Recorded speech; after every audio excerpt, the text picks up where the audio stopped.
So I'm an associate professor of psychology. I was involved in the development of the psych research lab. My name is Dr. Josh Woods, Joshwoods. What interested you with mental health? The reason why we wanted to develop the program is because there's a growing need in the community for more counselors. Most of the programs that were available to Grandview students, but most students even in central Iowa, there weren't a lot of options. The only counseling program in Des Moines was the Drake program, and so we had a lot of Grandview graduates who were phenomenal students who were struggling to get into master's programs. That's why we developed the program. I'm not sure if that actually answers your question about interest, but I'm actually not a clinical psychologist, I'm a cognitive psychologist, so it's sort of strange that I was involved in the development, but just to match a need that we needed. What initially interested you with mental health? Like starting Sure, yeah. So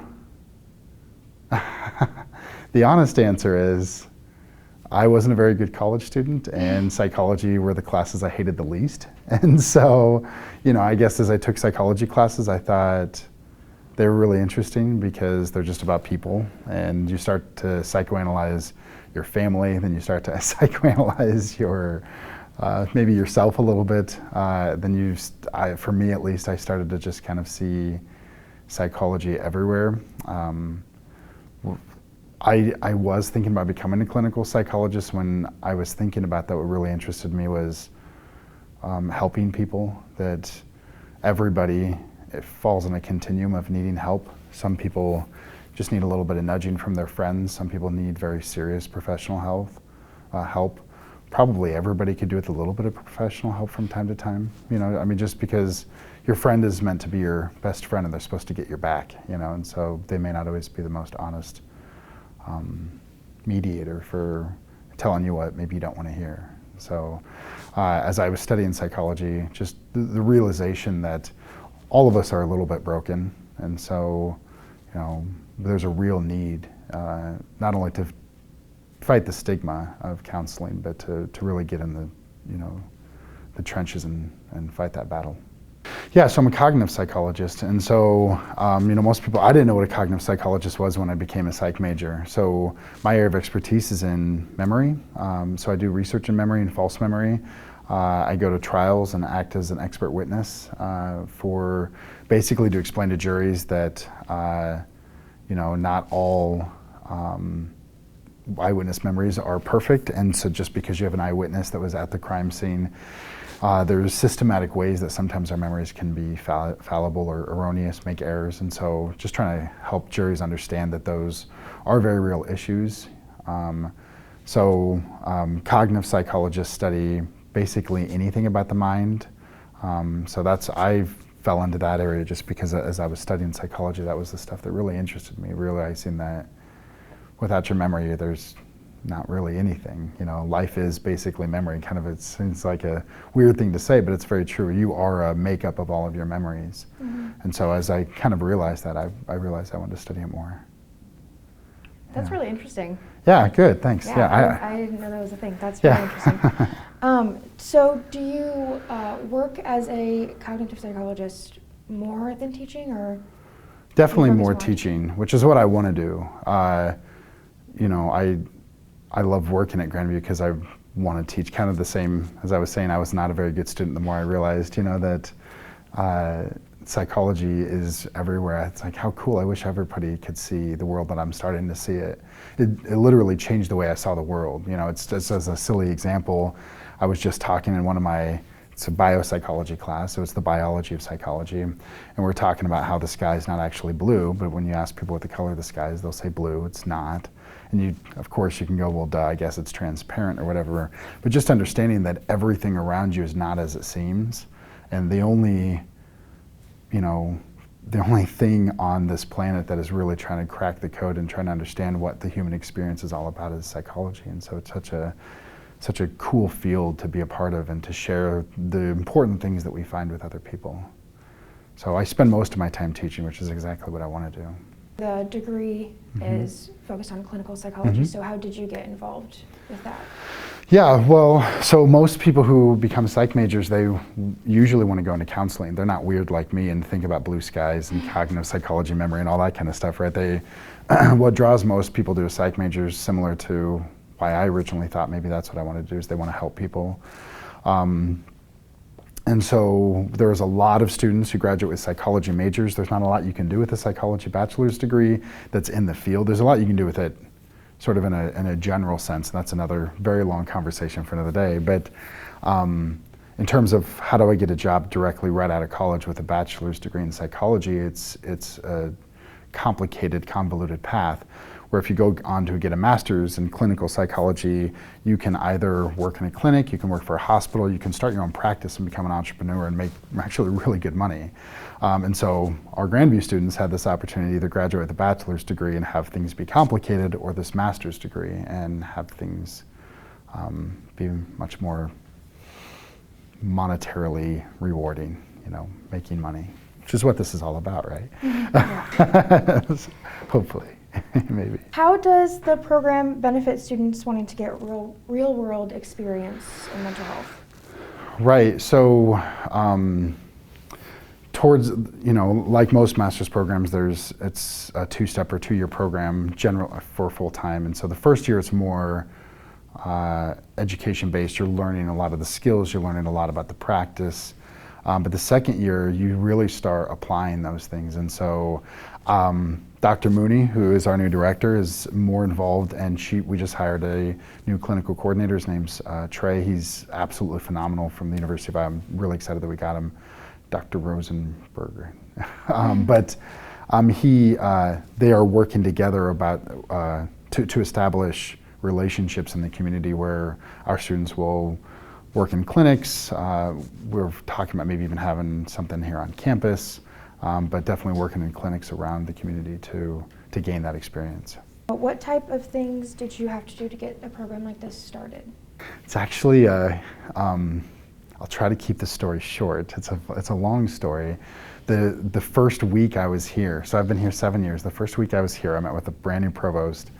Or I was brand new, I met with the provost and I said, we need to have a counseling program here at Grandview. There's a major need, and I was younger than even 2, and I don't know if I knew what I was talking about, but I said that to her and she said it might be a good idea, who knows. I kind of talked with other members in the department and they thought, yeah, I'm kind of hearing the same thing, that our students would really love to have that kind of a program, that there is that need. They all know about the need in the community, but obviously the need for the students. But when we went to pitch it to the administration, we created this massive presentation. We'd done this huge survey to collect all this data, put in all this time and energy. And as this is a different provost, actually, so I'm basically vice president of the university, he started off the meeting with, I'm here to listen, but I can tell you the answer's no. And so we were like, okay, great. And we walked him through the data and we walked him through all of our arguments. And by the end of it, he goes, it's still the answer's no, it's not going to happen, I can tell you, but I can see what you're saying. So, we'll put it on the back burner. We were going through a lot of budgetary cuts here. People were losing their jobs. We were cutting positions. And so that's why their answer was initially no. But through that process, and I won't bore you with all the details, but the administration and the faculty and the staff all went through this strategic SRA process, or whatever it is. Went through this process to make things more efficient, to basically help with the budget cuts. And through that process, the president heard about the program that we had been proposing, and he thought maybe it could help bring money to campus as a way to maybe save a couple of jobs. As a way to, maybe boost the income side, not just reduce cost. And so that got put into the SRI process as maybe that side of it, and it has, so that's good. So it's a longer story than that. That's the short version, believe it or not. It's interesting that 7 years ago the idea was formed, and now it's finally here. Yeah, that's why I'm really excited about it being here. What does the program focus on? Yeah, the program is focused on, I sometimes assume everybody knows these kinds of things. It focuses on getting our students prepared for an exam, basically. It's the License in Mental Health Counseling exam. So it's an LMHC. So they would graduate not with the LMHC, you still have to take an exam to get the LMHC, sort of like nursing boards and those kinds of things, to be certified. And the LMHC allows you to do counseling sort of as a broad way, you know, for different ages, different kinds of therapy, different approaches, different therapeutic treatments. You still can't prescribe medicine. You need an MD, or there are new changes for PhDs in clinical psychology. But with a master's, it allows you to just basically be any kind of general counselor that you want to be. You could do marriage and family, although there is a specific license for that. You could do counseling with kids. You can do counseling with adults. You know, a wide range of different things. But to be a counselor. What are some ways that you and your colleagues are working together to make sure your students become good mental health counselors? Yeah, it's a great question. We're going through a program review right now asking that question. First step is the really boring step, and that's to make sure we're meeting all the national standards and guidelines for education curriculum. You know, checking the boxes, are we teaching these topics and are we doing them well? But I would say more so than that, one of the things that's really important to myself and the other members of my department, as well as Dr. Mooney, who's the director of the program, and Trey, who we just hired, is we are all on the same page about wanting to be a part of something that's not just another alternative to Drake's program, but to really, we're right here in Des Moines. I know Drake is too, but we're right here in Des Moines, and we really want to have an impact on the community around us, you know, real close, just on the east side here, but throughout the Des Moines community. And so that's not something that a national standard can give you. And so, you know, figuring out a way, we can provide a good education. You can basically look that up and study hard and figure that part of it out. But how is it that we connect our students with the community to make a real impact is something that we're asking tough questions about. And if I had the straight up answer, I'd give it to you. But it's an important question to us. It's a major priority for us, and it's a high value. So it's something we're focused on. What should students who want to study this new major expect as far as requirements? Gosh, I'm trying to remember now how many classes it is. I think it's 3 classes each semester for a full-time student, or something in that realm. It's 3, maybe 4. I'm not sure if that's right though. But basically, I think this is probably general advice or general ideas of any graduate school. Much more intense, a lot more writing, a lot more reading, those kinds of things.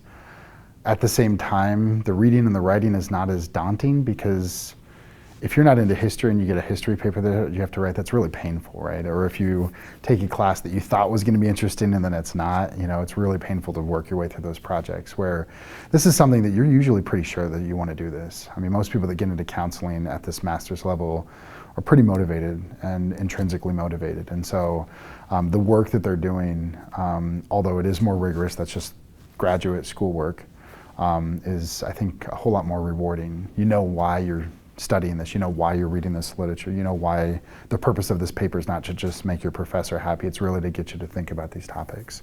And so it's just more rigorous, like all graduate programs, but I think also rewarding. How do you think that adding this new degree is going to benefit society in the future? Great question. I touched on this a little bit, but I feel like it's such a accurate response. One of the things that all psych majors eventually realize at some point is that idea that we are all broken, that every single person that you meet, every person I see walk by that window, that secretly underneath their shirt, there's a little sign that says, you know, I want to be loved, I don't want to be hurt, I have been hurt, I felt unloved. And the more that we can help each other connect in those ways. Most people, I mean, even if you study psychology a little bit, you may not get that glimpse, you may not understand it. And once it sort of sets into you, it really changes the way that you work with people, you talk to people, you think about people, you interact with people. And so what counselors are able to do, they're able to take people who, you know, just to give you a very concrete example, if you take 2 people who are divorced and they're at a place where they absolutely hate each other now, how is it that they got there when at one point that they were head over heels in love with each other, and that was the other human out of all the humans on this planet they want to spend the rest of their life with? Now, of course, a counselor's job is not necessarily to bring them back to, you know, the love that was there, but at least to help dismantle some of the pain and help them understand they're just another human being. They're hurt too. They're broken too. Everybody carries those baggage, you know, that baggage with them. And so, you know, I'm obviously very biased, and I'm not a counselor myself, but I genuinely think counseling is probably one of the most admirable things that anybody could possibly become, because you're just trying to make the world a little bit better person by person. And what better thing could you possibly do? Aww. Huh.